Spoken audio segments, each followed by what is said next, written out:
сайн байцгаана уу? Энэ өдрийн мэндийг хүргэе. За, Арчаатай бүсгүйн 100 гаруй хөтөлбөр маань одоо ингээд 20 дахь өдөр дээрээ явж байна. За, нийтдээ ингээд 2 сарын 10-наас эхлээд 20 өдрийн туршид оройн арьс арчилгаагаа бүрэн хийж заншсан бүсгүйчүүдийн маань хувьд бид нар руу ингээд мессеж илгээгээд айгу гой өгсүүдээ хэлж байгаа. За, тэр донд хамгийн их давтагдж байгаа үг нь аль ерөөсөө өмнө нь арьс арчилгаагаа маш дутуу хийдэг байсан. За тэгээд өмнөх Beauty Diary-гийн 1-2 дугаар дугаар зэрэгээс ерөнхийдөө үзээд өөрийнхөө арьсыг оншилж чаддаг болоод за тэгээд яг өөрийнхөө арьсан тохирсон арчилгаагаа хэрхэн хийх талаар мэдээллүүдээ бүгдийг аваад за тэгээд Монголон өдөр орж байгаа нийтлэл зэргийг бүгдийг нь уншаад ямар бүтээгдэхүүн юунд хэрэгтэй яаж зөв хэрэглэх юм бол цаашдаа хэрхэн үр дүнд хүрэх вэ гэдэг талаар бүгдээр мэдээлэл аваад за тэрнийхээ дагуу сэтгэлдлүүдээ маш гоёор илэрхийлж аваад бүгдээр бидний зүгээс маш баяртай байгаа. Одоо бүгдээрээ арьсныхаа асуудлууд руу орё гэж ярьж байгаа. За тэгэхээр тэр нь юу вэ гэхээр хамгийн ихэнд бид нар батганы талаар мэдээлэл хуваалцахаар шийдээд байна. Яагаад гэхээр ерөнхийдөө бид нарт ирж байгаа асуултууд болон за тэгээд бүсгүйчүүдийнхаа дунд явуулсан одоо судалгаанууд дээр тулгуурлаад ерөнхийдөө ихэнх бүсгүйчүүдэд маань батганы асуудал маш их байгаа гэдгийг олж харсан. Хар цагаан батга, за өрөвсөлтэй батга гэдэг олон янз. За тэр нь бас наснаас хамаарат маш том өргөн сэдэв байгаа. За тэгэхээр энэний талаар өнөөдөр ярилцах гад энэ яг батга гэдэг нь яг юунаас хамаардаг зүйлийн за энэ талаар дэлгэрэнгүй мэдээлэл авах гад нараа хичтэйгээ өнөөдөр уулзаад байна. За ингээд Beauty Diary-гийнхаа 3 дугаар дугаараар батганы тухай ярих болно. Цэнтрэн өдрийн мэнд. Батга бол маш өргөн үрээтэй сэдэв. Гэхдээ хүн болгонд хамааралтай. Яа тэгэхээр батганы халдлагад өртөж үзээгүй юу энэ хороо дээр байхгүй. Байхгүй. Чи чам дээрээс гарцсан бай. Бага. За зөвшөөрлгүй айлтууд буцаа. Тий. Зөвшөөрлгүй айлт гэж нэрлэдэг. Өөр юу те хүн болгонд янз бүрээр нэрлэдэг штэ. Тэгэхээр батга гэж юу юм бэ? Тий. Одоо шилжилтийн насанд гардаг нэг зүйл гэсэн юм ойлголт байдаг. Эсвэл арьсаа дутуу арчлуул гардаг ч гэдэг юм уу тий. Гэхдээ яг батгыг арчлахын тулд яг юу юм бэ? Ямар бүтэцтэй тий? Арьсны аль түвшинд яаж гараад байна вэ? Ямар учиртай юм бэ? Юунаас хамаарат байгаа юм бэ? гэдэг тэр шалтгаануудыг бас аюул сайн мэддэг байх хэрэгтэй. За бүр учиргүй арьсны мэрэгжлийн одоо эмч те мэрэгчлэлтэн шиг болох төвшөнд биш шүү дээ. Гэхдээ өөрсдийнхээ хэмжээнд мэдчих авах нь ер нь чухал. Өмнөх бичлэгүүдээрээ бүгдээрээ арьсны бүтэцийн талаар ойлголт авсан байгаа анхны. Тэгэхээр батга гэдэг маань ерөөсөө тосны булчирхайн одоо арьсны сөвөнд байрлаж байгаа тэр өвчин тосны булчирхайн өвчин гэж ойлгож болно. Ямар ч төрлийн батга тосны булчирхаатай холбоотойгоор арьсны сөвтэй холбоотойгоор гарч яадаг гэж ойлгох хэрэгтэй. За тэгэхээр батгыг ерөнхийд нь ойлгоод байдаг. Тэгээ батга гарвал тэгээрээ ингээрээ хатаагаараа сайн одоо цэвэрлээрээ тос төрөхгүй энэ тэрэг гэдэг шүү дээ. Тэгвэл батга ч өөрөө дотор олон янз байгаад байна. За нэгдүгээр цагаан батга гэж байгаа. Хамгийн түгээмэл энэ бол хөнгөн хэлбэрийн батга. Өрөсөл одоо явагдаагүй те арьсны одоо өнгөн давхарга дээр бөглөрөл арьсны сүүн дээр бөглөрөл үүснээс холбоотойгоор үүсэж байгаа. За мөн хар батга гэж байгаа. Ихэвчлэн T-zone, хамар, дух, эрүү тий одоо энэ хамрын угаалцны газар хэсэг гэх мэтчлэн газруудаар илүү их гардаг байгаа. За өөр ямар батга байдаг вүлээ? Өрөвсөлтэй батга. За өрөвсөлтэй батга. Тэр ч бас амар шүү. За өрөвсөлтэй батга одоо энэ зурган дээр харагдаж байгаа. Өрөвсөлтэй батганаас дотроо хит янз байж байгаа. Арьсны өнгөн давхаргад илүү ойр буюу хөнгөн хэлбэрийн батга байгаа. Энэ ингээд шовгор эдээтэй энэ зурган дээр харагдаж байгаа. За дараагийнх нь бол хөндөвтөр батгандаа орж байгаа. Энэ өрөвсөлтэй батга. За энэ бол арьсны дермис буюу те жинхэнэ арьсны төвшөнд нэлээд гүнд байрлаж байгаа. Зөв.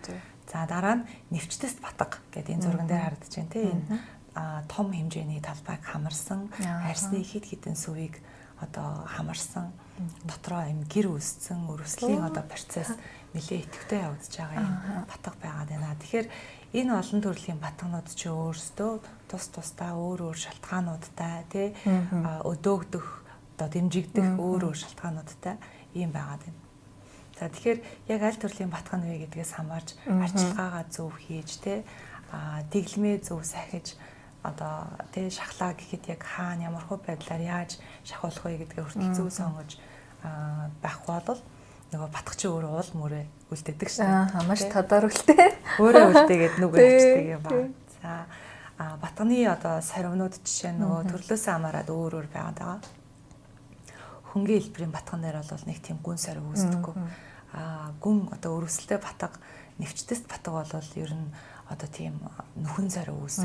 Тэгээ гүн нүхэн сарив эсвэл өргөн том одоо нөгөө саран дээрх тогоонууд байдаг шиг. Тийм сарив үүсэх гэх мэтчлээ асуудал үүснэ. Жижиг нөгөө хөнгөн хэлбэрийн батган дээр бол бараг сарив үүсэхгүй шүү дээ. Гэтэ нэг юм улайгаад үлдчихдэг тий. Тэгээ улааж үлдэнэ. Эсвэл одоо нөгөө юм фактуртай одоо хонхойсон сарив гэдэг ингээд бүгдээр өөр өөр юм л да. Энэ бол яг нөгөө батганы төрлөөс гадна хамаагүй оролдох тий, буруу шахах, эсвэл цаашаа бүр ингээд даамжруулах хамаагүй оролдож дарснаас болоод ч гэдэм ингээд янз бүрийн шалтгаанаас үүдэлтэйгээр сарив үүсдэг байна.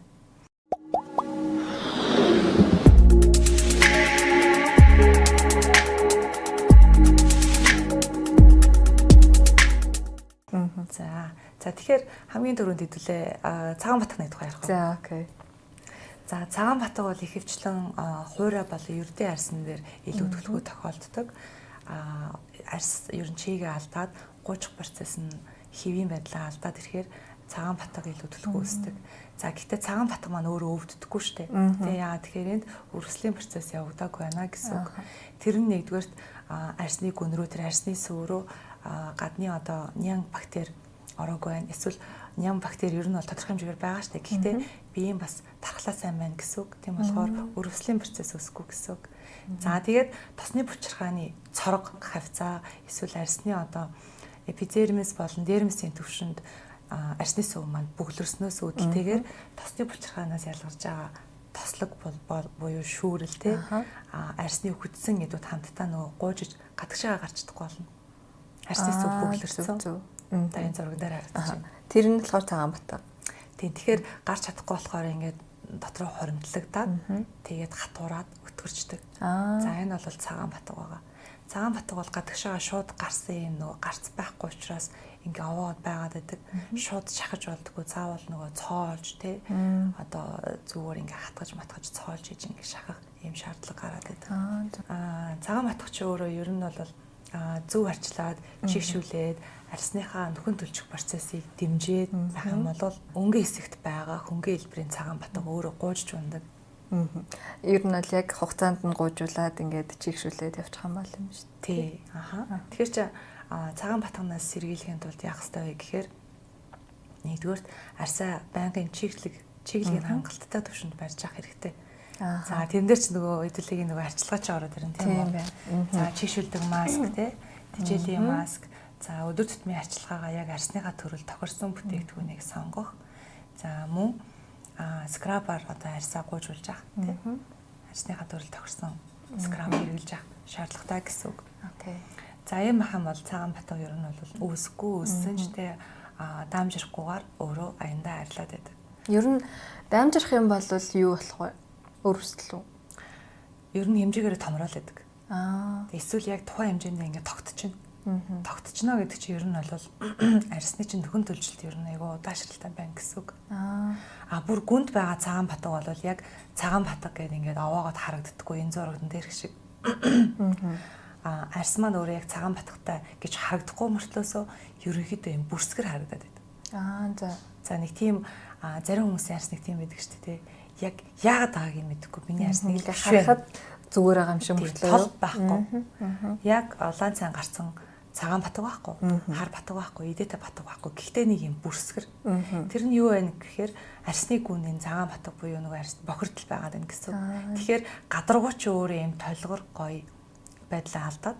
Тэгэхээр арьсны чинь нөгөө фактурны юм бүрсгэр жигд биш болохоор одоо нөгөө одоо тэр авгар хэсгийнх нь хажуугаар сүдэр үсээд арьс чинь юм үндсэн өнгө нь ингээ бараантаад өнгө алдсан, гунтсан байдлаар харагдана гэсэн үг. Тэгэхээр ийм хүмүүстээр ингээд арьс ташлаагийн зөвлөөд яг нэг тохирсон бүтээгдэхүүн санал болгохоор заримдаа бас яадаг л да би энийг чи хэрэгсэн чинь цагаан батгтай болчлоо гэдэг. Нөгөөс нь гараад ирсэн. Тэр чинь нөгөө гүнд арьсны чинь шинжлэхдэх процесс нэмэгдээд тэр гүнд байгаа арьсны бохирдлууд наашаа гарч ирж байгаа гэсэн үг. Зөв. Ийм тохиолдол байгаа.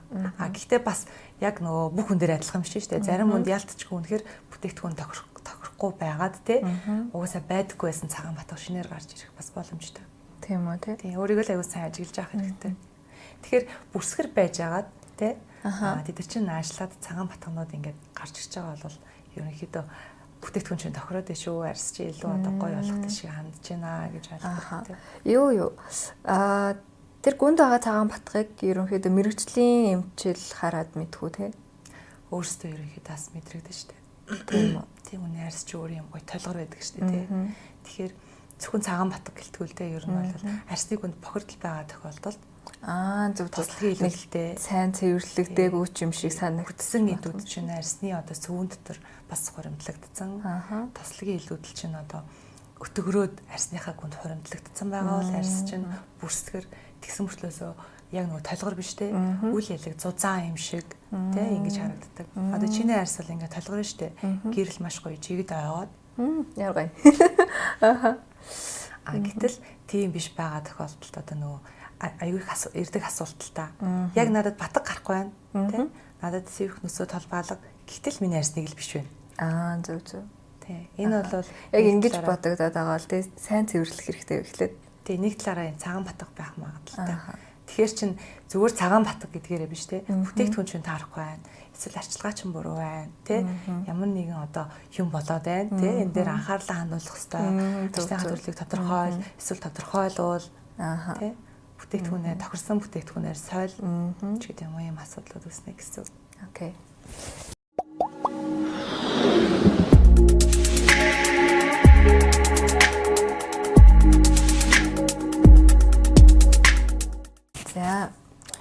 За дараа нь хар батг. Ёо ичстэй амар сэдв. Нөгөө нэг эмэгтэйчүүдийн дунд аягүй хин сэдв байдаг шүү дээ. Тэгээд нөгөө салж чадахгүй одоо заримдаа ингээ маск хэрэглээд ингээд яасан ч гэсэн дахин байгаад энэ тэнд шахуулсан ч гэсэн байгаа л гэдэг. Ер нь салтгүй нэг амар томос хөндлөж хар батг үстэй. Тийм хар батг одоо ер нь хар батг буюу blackhead гэж нэрлэдэг боловч тэр бас заавал хар өнгөтэй байх албагүй. Арьсны сүүн дотор хуримтлагдсан байгаа нөгөө тослогийн илүүдэл байна гэсэн үг. За тэр чинь гэхдээ арьсны сүв тэлцэн байгаа тохиолдолд тосны илүүдэл илүү их хуримтлагдаж шүү дээ. Өргөсцөн байгаа. Хар батг ер нь цэвэрлэгээ жоохон дутмаг байхад нэгдүгээр илүү түлхүү үүсдэг. Хоёрдугаар тослогийн мөчрхөө үйл ажиллагаа идэвхжлэлтэй үед. За шилжилтийн насанд ер нь хүүхдүүдийн арьс их бохирдоол тий батг шиг гадаад шүү дээ. Тэгээд ингээ хар батг гарч ирээл тий. Өрөсөлтэй батг гэдэг. Тэгэхээр энэ дээр бас нэг нэмэт хэлчихье гэж бодож байна л да. Шилжилтийн насны дээр батг гардгаа гэдэг ингээ хүмүүс хүлээн зөвшөөрсөн юм шиг яриад байдаг. Заавал байх хэрэгтэй юм шиг тий. Тийм биш байхгүй юу? Шилжилтийн насанд тосны булчирхай үйл ажиллагаа идэвхждэг. Тэр нь гормонтой холбоотой. Тосны булчирхай үйл ажиллагаа идэвхж байгаа тохиолдолд нөгөө нян бактери үржих таата нөхцөл бүрдэж байдаг. Тэгвэл тос их хэмжээгээр ялгараад байгаа бол тогтмол яг зөв цэвэрлэгээ хийгээд ах юм бол заавал батг гараад ах шаардлагагүй тий. Батг шиг өвчнөд одоо нэр өгдөг шаардлагагүй гэсэн. За тэгвэл их хэмжээгээр ялгарч байгаа тос одоо бидэрт ялгардаг тосноос 3 юм уу 4 дахин илүү их тос ялгарч штэ. Энэ тохиолдолд нөгөө гаднаас нь ингээ нүр мөрөө бутцсан эсвэл нөгөө дарагч марагч ингээ хэрэглээд бүтэн өдөржингөө явлаа гэж бодоход тэр их хэмжээгээр ялгарч байгаа тослог арьсны сүвийг дотроос нь даралт өгөөд ингээ тэлүүлж байна. Тэгэхээр бүр ингээд бохирдлыг илүү ихээр орох нь шүү дээ. Арьсны сүв тэлнэ гэсэн үг. За тэгээ оройн нүрээ угаахгүй унтчлаа. Нөгөө будаг те нүрний будаг цаа крем өө дарагч тэгээд пудр шиг юм уу те энэ бүхэн дээр чинь бас гадны бохирдлууд нэмэгдэн одоо өөрөөр хэлбэл ингээд тосон дээр бид нар ингээд юм хуурай нутаг яхад одоо нөгөө шавар шиг замаск шиг ч юм уу тийм нэг юм хамгаалтын бүрхүүлүүлсэн шүү дээ тий битүүлсэн гэсэн үг. Тэр битүү орчинд чинь оройн тэг ядаж нүрээ цэвэрлэхгүй бол нөгөө вакуум орчинд тий тэнд чинь их хэмжээний ялгарсан байгаа тослогч хуримтлагдаад за их хэмжээний тос хуримтлагдана гэдэг чинь тэнд одоо нян үржих таата нөхцөл үүснэ. Гэхдээ дархлаа сайтай. За тэгээд нян үржээгүй байгаа тохиолдолд нөгөө их хэмжээний тос чинь арьсны сүвийг тэлүүлждэг. За тэгээд арьсны сүвний амсар дээр гадаргуу дээр байгаа тэр тослогийн илүүдэл өөрөө агаартай уруулд орсноор өнгөө хувиргаад өтгөрөөд тэгээ нөгөө хар батга үүснэ. Гэхдээ хар батга шууд ингээд маргааш өглөө босоод ирэнгүүт гээ гараад ирэхгүй шүү дээ. Тэгэхээр нөгөө урт удаах хугацаанд ингээд үргэлжлэдэг гэсэн үг. Эхэндээ бол мэддэхгүй тос гэлаагаад тэгээд арсны сүв одоо энэ нүхнүүд ч үйл ялэг өргөсцөн харагдана. Баг багаар л тэлэх бах тий. Тийм. Тэгээд тэнд тос дүүрсэн байгаа нь харагдана. Яваанда. Тэгээ ингээд шахахаар ингээд цайвар өнгөтэй юм гардаг. Тэ? Тийм. Тослог тэр чинь нөгөө тосны булчирхаанаас ялгарч байгаа шүүрэл. Тэр юу тос юм уу тий? Гуйчсан идүүдтэй хойлолтцсон тий. Ингээ байна гэсэн. Яваанда өнгө нь өөрчлөгдөн, шаргалдуу болж ирнэ. Өтгөн шар болно. Тэг яваанда хар. Батг болно гэсэн үг. Окей. Хар батгатай хүмүүс ямар юу одоо арчилгаа хийх вэ? Нэгдүгээрт одоо нөгөө шахаад идэг штэ тий. За шахаад хар батг гарчлаа. Гэхдээ дахиад гараад ирдэг. Тий. Яагаад вэ гэхээр арсны сүв тэлцэн маань чинь тийм дахиад нөгөө тосчон дүүрэн. Ааха. Тэгэхээр за нүхийг нагшаагаагүй. Тэгэхээр нэгдүгээрт хар батгатай хүмүүсийн арс арчилгаан дээр анхаарах хэрэгтэй зүйл нь илүүд л тэр их хэмжээгээр ялгарч байгаа тосыг цэвэрлэх. За тэгэхээр тосыг юугаар цэвэрлэдэг вэ гэхээр нөгөө сүм шигнээр бол цэвэрлэгдэхгүй шүү дээ. Одоо жишээ нь хөөсрүүлжил угаахгүй бол арилахгүй гэсэн үг. За нэгдүгээр цэвэрлэгээ чинь тэр илүүдэл тослогийг сайн цэвэрлэх хэрэгтэй. Хоёрдугаар за илүүдэл тослогийг цэвэрлэхдээ бас нөгөө орой олгон нөгөө арчаатай бүсгүй орой олгон хийх хэрэгтэй зүйл болох нүрээ заавал цэвэрлэх нь шүү дээ. Залуу охтуудад шилжилтийн насныхгүй. Тийм шилжилтийн насанд дуусаагүй үргэлжилж байгаа их хэмжээгээр хит их хэмжээгээр тас ялгарч байгаа хүмүүст бол өдөрт 2 юм уу 3 удаа одоо өглөө цэвэрлээд өдөр нэг одоо таслогоо цэвэрлээд орой дахиад нүрээ цэвэрлэе гэж зөвлөдөг. Ер нь шилжилтийн нас гэж хэдээс хэд насыг гэлээ? Хүн хүнд харилцан ялгаагүй. Ерөнхийдөө 12-оос 18. Гэхдээ зарим нөхдүүд чинь нөгөө 20 гарцсан хүртээсөө бас л ингээл гормоны хувьд ингээд юугаад өөрчлөлттэй байдаг гэж тосны булчирхай үйл ажиллагаа идэвхжүүлэлтэй хийвэрээд байдаг штеп. Зарим хүмүүс нөгөө шилжилтийн наснд оройд ч эхэлдэг, зарим нь эрт эхэлдэг. Тэрүүгээр л болно гэсэн үг. Ер нь бол одоо энэ гормоны өөрчлөлт чинь одоо бэлгийн божилтоос болж байна. Зөв зөв. Тэгэхээр юу шилжилтийн нас гэхээс илүү яг бэлгийн божилт нь хизээ явагдаж байна юм байна шүү дээ тий. За тэрнээс гаднаас нөгөө жирэмслэл тас тэрэнд орно. Тэндээс нөгөө гормоны асар их тийм юмнууд явагдаж байгаа шүү дээ. За жирэмсэн болохоор бас батгатай болно гэж байх уу тий. Зарим хүн дээр батгахшдаг. Зарим хүн дээр бол хит их хуурашдаг. Тийм бас нөгөө зарим хүмүүс сэвстэй болдог гэж дэрдэг шүү дээ. Тэгэхээр гормоны л өөрчлөлт цаад нь бүр ихээр явагдаад байгаа юм байна шүү дээ. Тийм. За тэгэхээр хар батган дээр арчилгааг сайн ярьжсэн тийм. Арсны нүхс өвийг сайн агших бүтээгдэхүүн хэрэглэнэ. За тослыг цэвэрлэх бүтээгдэхүүн тогтмол хэрэглэнэ. За тэрэн дээр чи юу байж болох вэ гэхээр бас нөгөө шавартай маск, тосны булчирхай үйл ажиллагааг хяндаг. За тослогийг цэвэрлдэг тийм. Шавартай маск байна. За мөн шингэн савнгаараа хөөсөөр угаасны дараа тоник болон лосьоноор бас сайтар арчиж өгвөл арсны сүв сайн агшдаг. Нөгөө нэг хар батганы маск гэдэг хар маскнууд байгаа шүү. Тэд нар ер нь хэрвээ болдог. Зүгээр гэхдээ араас нь заавал нүх агшаах бүтээгдэхүүн хэрэглэх хэрэгтэй. Зөв. Нүх агшаах дээр чинь бас нөгөө шаврын маскнаас гадна хуулдаг маскнуудаас тодорхой хэмжээгээр нөлөөлдөг. Тэр чинь нөгөө татчихдаг шүү дээ. Тийм аа. Тэгээд одоо ихэвчлэн хар батгах чинь яг энэ хамрын хэсгээр гардаг штеп. Тэгээд зарим хүмүүс нөгөө нэг саяхан бид нар нөгөө арчаатай бүсгүн 100 орой хөтөлбөрт орох гэж байгаа хүмүүсээс судалгаа авсан. Тэрэн дээр хацран дээр бас хар батг гардаг гэсэн бас байсан байхгүй юу? Тэгэхээр тэр нь яг нөгөө нэг тослогынх нь илүүдэл нь бас хацарлуугаа байгаад байна гэсэн үг. Тийм байж байна. Гэхдээ бас нөгөө заавал тослогийн илүүдэл гэхдээ цэвэрлэгээ жоохон нутмаг байгаа тохиолдол бас байна. Хар батг. Ер нь хамарнаас өөр хаач гарч болно. Хаанлал. Хаанлал. Хамгийн түгээмэл нь юу байхгүй? Энэ T-zone. Тэрээс шин хацар чих мэхийн дотор хүртэл гардаг шүү дээ.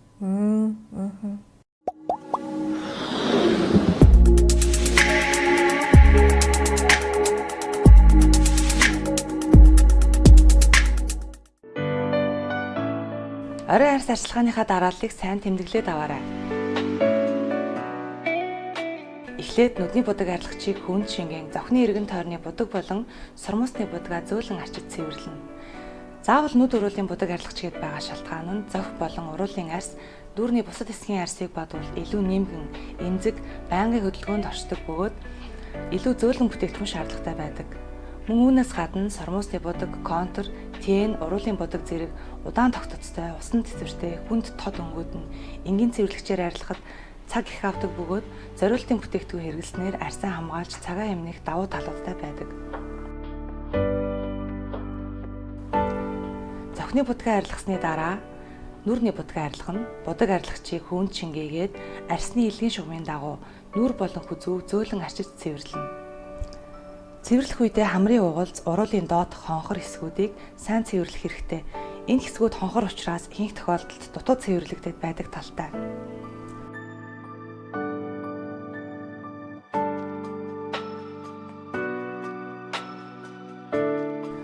Мөн эрүүний доор хүзүүний хэсгийг анхаараарай. Энэ хэсэгт суур крем уусч төрөгддөг учраас дутуу цэвэрлснээр батг гарах бас нэг шалтгаан болдог. Нүрний будгаа цэвэрлсэний дараа үндсэн цэвэрлэгээ эхэлнэ. Шингэн саван хөөс, гээл зэрэг хөөс рүү жугаадаг бүтээгдэхүүнийг хэрэглэхийн өмнө нүрээ заавал усаар норох хэрэгтэй. Хуурай арьсан дээрээ шууд шингэн саван хүргэх нь арьсыг эмзэгшүүлэх, хуурайшуулах, цочроох аюултай байдаг. Мөн нүрээ хөөс рүү жугаах явц нь аль болох хурдан бөгөөд чанартай байх хэрэгтэй.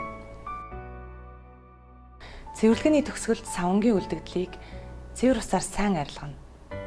Харин сүүн шингэнээр цэвэрлэх тохиолдолд сүүн шингэнээ нүүрэндээ түрхээд 20-30 секунд хөнгөн даралттай илэг хийж нүүрэнд гүйцэд шингэх болон өтгөрхөөс өмнө хөвөнгөөр сайтар арчиж авах нь зүйтэй. Нүрээ цэвэрлсэний дараа сэргээх үе шат эхэлнэ. Энэ нь тоник болон лосьоноор хийгдэх бөгөөд хөвөнд шингэн арьсны илгийн шугамын дагуу арчснаар арьсыг сэргээж, чийгшүүлж, нүкс үеийг агшаан чангаруулдаг.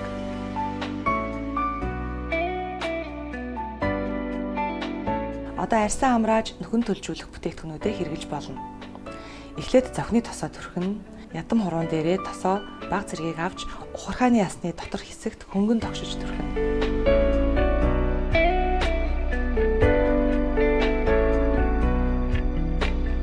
Зохины тосоо түрхсэний дараа шөнийн тосоо түрхэхийн өмнө эрчимтэй арчилгааны нэмэлт бүтээгдэхүүнүүдэд хэрэглэнэ.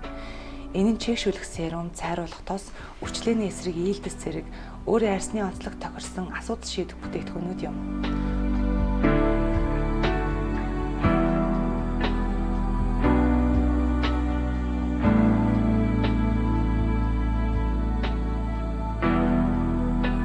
Шөнийн тосоо түрхэхдээ хурууныхаа өндгөөр илгийн шугамын дагуу зөөлөн даралтай түрхэх ба хөмсгөний эхлэл, дух, амны эргэн тойрон зэрэг чангарсан булчингууд дээр баг зэрэг даралттай илэг хийн султаж тайвшруулах нь үр дүнтэй байдаг.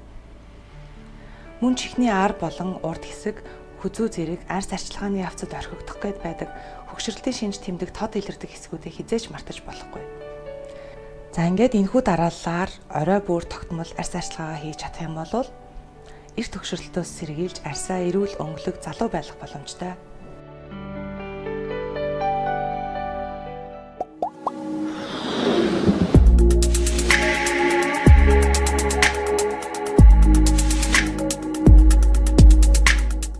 За ингээд Beauty Diary-ийнхаа 3 дугаар ангиэгүүгээр өндөрлөж байна. За өнөөдөр ботооны талаар илүү дэлгэрэнгүй ярьсан. За 3 дугаар ангийнхаа мөн ялагчийг тодруулахын тулд өмнөхтэйгээ бас яг адилхан байгаа. Бид хоёр 3 оронтой тоо бичээд за тэр 3 оронтой таг таагаад өөрийнхөө оролцогчийн дугаартай хамт Beauty Diary-гийн маань энэ бичлэгний доор за өөрийнхөө сэтгэлдлийг үлдээнэ гэсэн. За тэндээс хамгийн түрүүнд таасан бас мөн хөтөлбөртэй илүү идэвхтэй байгаа өдөр болгон даалгавраа биелүүлээд бүртгүүлж байгаа бүх хүмүүсийн дундаас нэг хүний шалгаар олнаа. За окей.